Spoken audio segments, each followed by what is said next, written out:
Is this confusing you a little bit, this setup? All these cameras. Don't know which one I'm supposed to be looking at. Must be exciting for you to be next to a famous person on television. It's very exciting. I don't do this every night, you know. No, I do, unfortunately. No, you were probably wondering what we were looking at. George saw the lights go on over the cameras, which gave me the lead into the commercial. Actually, I don't think the audience at home cares what we're looking at. I mean, they're more interested in what we think. Well, I want to know what's looking at me, really. You know, I'd like to check it out. There he is. You don't have to. They always say you don't have to worry about what camera's on; that they'll find you. Yes. That's how I. Big Brother is watching you. Whatever. Yoko sat in that very chair.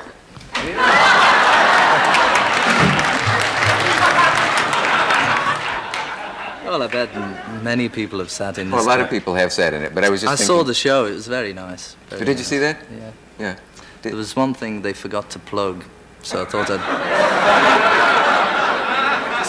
I'd plug it for them, and that's their new Christmas record. We wish you Merry Christmas, war is over. Get yours now. Thank you. Is there such a record? Yes, he made it after he was on the show, so he didn't get a chance to talk about it. Oh. Is there a slight undercurrent of hostility between you and other members really, of your... No, you can John, tell me. I wouldn't. I'm not going to tell anybody. No, I just thought I'd take the opportunity and promote his record for him.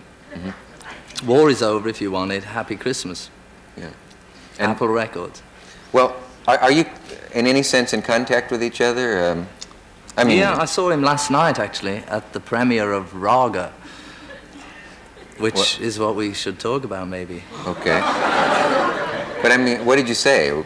I said, hi, hello. Yeah. Do you have writers who think of these things, or do you just have them ready and you can just snap them right out like that? We have writers home, and rooms full of them. What did he come back with right away? With, hi. Yeah? Gee, this ought to be... was there more, or did that just go on? That's pretty good. You've got real boring people, to talk to on your show. I'm probably the biggest bore you've ever had on the show. Really? You think? Yeah. Well, I'll be the judge of that. Oh. Listen, I'll tell you. Well, I don't really, they asked me, do you want to come on the Dick Cavett show? And I said, I got nothing to talk about, really. Yeah. They said, well, think of something, anything. So I thought, okay, we'll go and talk about Raga, which is... Film. You mean that's it? When we're done talking about that, then... Then I go. You don't like to talk, then? Well, not really. Sometimes, if there's something to say, but there's really nothing to say these days.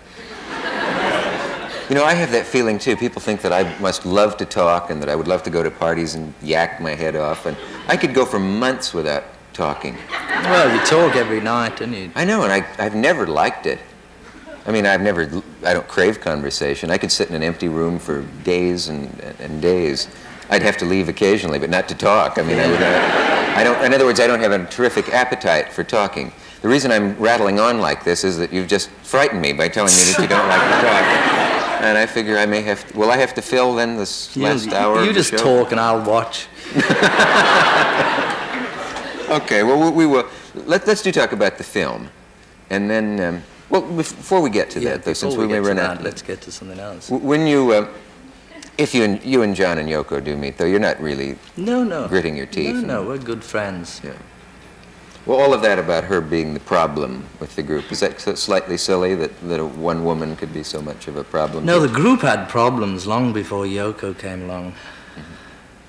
Mm-hmm. Many problems, folks. Can you remember who was the first to say, I bet we'll break up one day, that this won't go on, that this is sort of a dream, that we can't all stick together? I don't really remember anything about the Beatle days. It seems like a sort of, previous incarnation when I think about it. And a long time ago, like another life? Yeah. Do you regret any of it? No. Don't regret really anything, Mm-hmm. I mean, that's what happened and it was good, it was good, but it was also good to carry on, do something else. In fact, it was a relief. Sometimes they say some people can't understand that, because Beatles was such a big deal.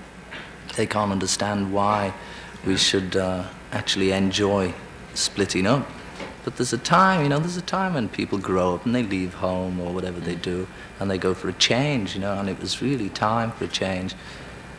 Don't you think a lot of people just envied the idea of being world celebrities, though? And being some people, would go on and on forever, singing the same tune and playing the same gig if they were making some money, Yeah. But I think we'd all rather give that up and try going on our own and try doing something we really want to do. And if we don't make it, then hard luck.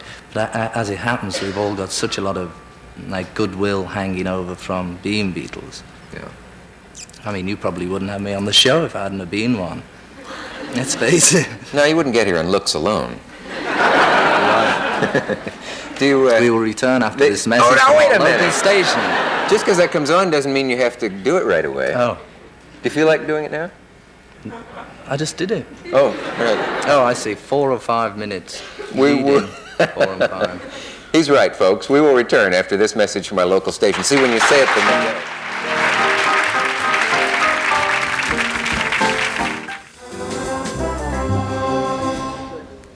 Talking with George Harrison, who wants to know if it's over yet. Do you think you might have been the most anxious of the four to get out? I get that impression from reading about it. Maybe, yeah. Yeah. I wonder It was why. well because over the years, I had such a lot of songs mounting up that I really wanted to do, but I only got my quota of 1 or 2 tunes per album, and that way I would have had to have recorded about 100 Beatle albums just to get out the tunes I had in 1965. Were you held down by the other fellas? Well, very subtly, yes. Yeah? How would not they do really, it? I mean, they didn't strap me down or anything like that. Yeah. But no, it was just the way things happened, It started off I didn't write, they wrote, then I started to write, and it was sort of trying to push in a bit. You don't actually read or write music, do you? No. Well, then when you say write, Well, right. if you have a tune that hits you, how do you get it down? Just keep it in your head, Just work it out on the piano or on the guitar. But then do you tape it, or what preserves Sometimes put it on tape, but usually you can remember it in your head if you don't. I write the words down and remember the tune in my head. Yeah. Do you wish you'd studied composition and No. all of that? You don't need it. Well, maybe it would help somewhere. I probably wouldn't have to pay a copyist. Yeah. But you don't miss it. I mean, you can... No. It would just help. Maybe Because might it's save not time, really so- sort of music, Yeah. It's like, there's a difference between people who write music and classical things and big arrangements to the sort of thing I do. It's just really, it's very simple. And the other guys, most of the melodies were John's or Paul's that were done done on the album. That was funny when John was on. Every time you had a commercial break and then it came back part 20 and they keep playing Paul's songs. Just to put our guests at ease, I guess, Yes. is what we do. But they always talk about you as the real musician of the group, and if you haven't studied music, what do they mean by that? That you're I more don't know serious what about they music? mean. You've seen I that, don't though, know. haven't you? That they It's say. probably because I didn't smile so much. To be a real musician, you have to be sour, I suppose. Yeah. It's kind of... There was also the theory that you attracted more girls by being the quiet one, in the same sense that a guy at a party who sits in the corner will have the girl come over and say, "Oh, what's the matter?" It's You know, just now, this was not a calculated dirty rumor. philosophy on your part. Was it? Just a rumor, yeah. Yeah. I think Paul used to get them all with his,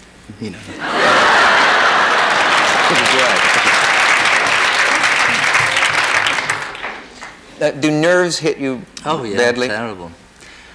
Sometimes I sit down, before the show, and try and figure out what it is inside that starts all this tension. Where's it coming from? I don't know, no idea. Otherwise I could control it. They used to say that's a way to get rid of tension, is if you can try to sit down and think exactly where it Where is. it's Is it in coming your from. stomach, or what gives you that wave No, through the it stomach? comes from or through the everywhere arms? all at the same time. That's the problem. You can't, it's sort of abstract, somehow, nerves. Well, the way nerves act upon you. Does any kind of meditation help before? Yes, but I concert mean, that's or- a sort of different thing, to this. I mean, you can't. You could meditate and get peaceful, but then the moment they say the Dick Cavett show, and then there you are again. So.